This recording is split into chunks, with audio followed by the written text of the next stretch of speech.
బులెటిన్లో మరో breaking news చూస్తున్నాం. కాంగ్రెస్ పార్టీ నుంచి బీఆర్ఎస్ పార్టీలో చేరిన 12 మంది కాంగ్రెస్ ఎమ్మెల్యేలపై మొయినాబాద్ పోలీస్ స్టేషన్లో ఫిర్యాదు చేసేందుకు టీపీసీసీ సిద్ధమైంది.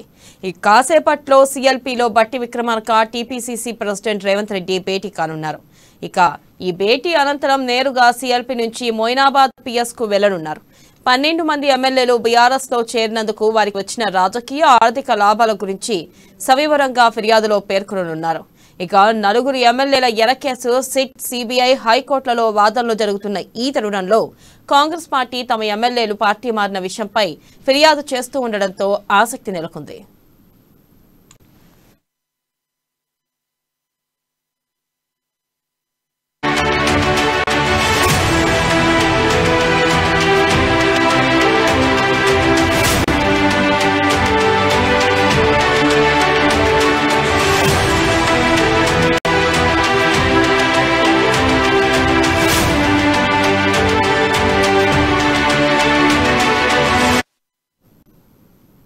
బ్రేకింగ్ న్యూస్ చూస్తున్నాం. కాంగ్రెస్ పార్టీ నుంచి బీఆర్ఎస్ పార్టీలో చేరిన 12 మంది కాంగ్రెస్ ఎమ్మెల్యేలపై మొయినాబాద్ పోలీస్ స్టేషన్లో ఫిర్యాదు చేసేందుకు టీపీసీసీ సిద్ధమైంది.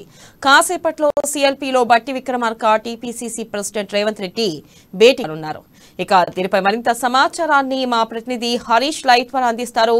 హరీష్, చెప్పండి, 12 మంది కాంగ్రెస్ ఎమ్మెల్యేలు బీఆర్ఎస్ పార్టీలో చేరడంపై కాంగ్రెస్ పార్టీ అధిష్టానం సీరియస్ గా తీసుకున్నట్టు తెలుస్తుంది. మరి దీనిపై ఫిర్యాదుకు కూడా సిద్ధమైంది. ఈ నేపథ్యంలో ప్రస్తుతం తాజా అప్డేట్స్ ఏంటి హరీష్?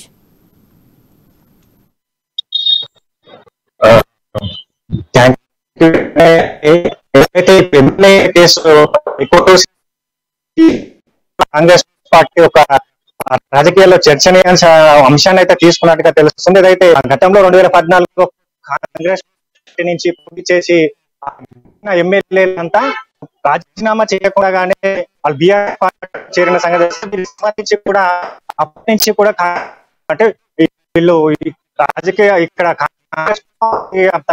రాజీనామా చేయకుండా చేరడాన్ని తప్పుపడుతూ వస్తుంది. అంటే ఇప్పటికే కాంగ్రెస్ గా తీసుకుందని చెప్పొచ్చు. అయితే టీపీసీసీ రేవంత్ రెడ్డి పదే పదే చెప్తున్న అంశం అయితే ఎమ్మెల్యే